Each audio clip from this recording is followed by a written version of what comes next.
तो देखिए अब आपके साथ सवाल क्या है, 96 और 104 इनका एचसीएफ और एलसीएम निकालना है। तो देखिए अगर आपको लगता है कि आप 96 का डायरेक्टली गुणनखंड नहीं कर पाते हैं तो आप रफ वर्क कर लो।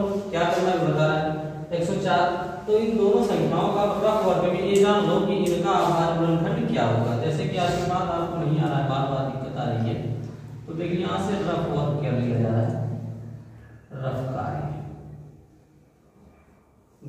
अब 96 है तो हमने एक आइडिया दिया आपको कि इकाई का अंक अगर सम है तो 2 से कटेगा, तो 6 है जो विषम है इसलिए 2 से कटेगा।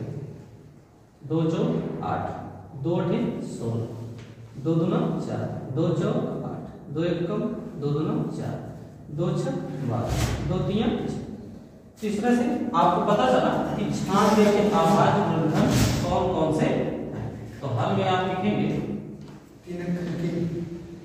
3 एकम 3 भी याद रखना है।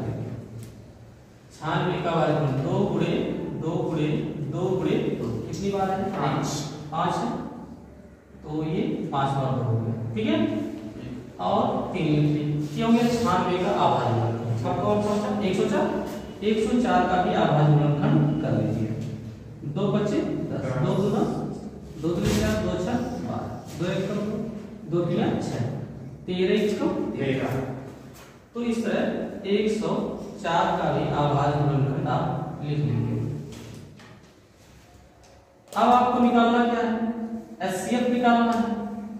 तो यहां सुनिए 96 तथा 104 का एचसीएफ बराबर, तो एचसीएफ में आइडिया ये देखना आपको कि वो है अंक जो दोनों संख्याओं के आभाज्य गुणनखंड में मिले।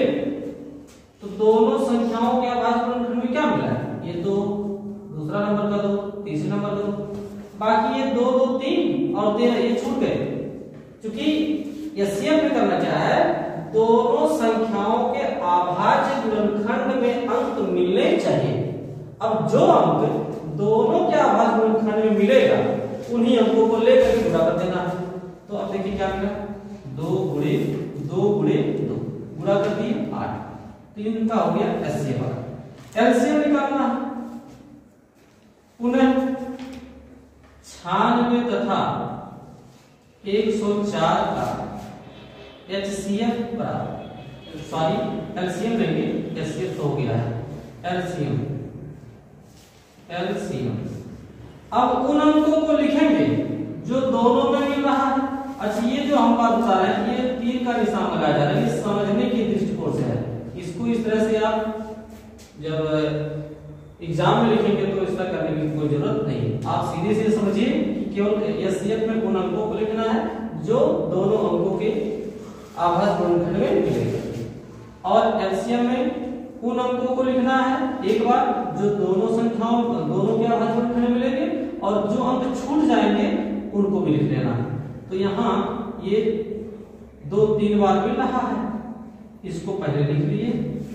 इसके बाद ये जो 2 छूट रहा था उसको भी लिख लीजिए, 3 भी छूट रहा है 3 को भी लिख लीजिए। फिर इसमें 13 छूटा था 13 लिख लीजिए, गुणा कर लीजिए। 2 दूनी 4 दूनी 8 दूनी 16 दूनी 32 दिया 96, और 96 में 13 से बड़ा पद, 13 6 78 के 8 80 7, और 13 9 117 7 हो जाएगा 124। तो एलसीएम हो गया 1248। तो इस तरह से अगर कोई 2 संख्या, ये 3 संख्याएं भी हो सकती हैं, अभी हम आगे बताएंगे।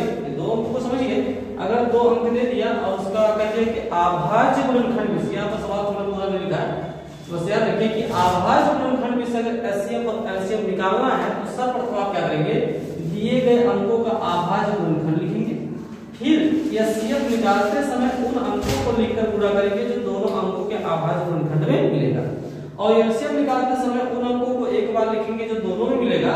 फिर जो अंक बच जाएंगे जिनका जोड़ा नहीं मिल रहा दोनों में, उन अंकों को लिख करके गुणा कर देंगे, तो एचसीएफ और एलसीएम आ गया। तो चलिए एक और सवाल करते हैं।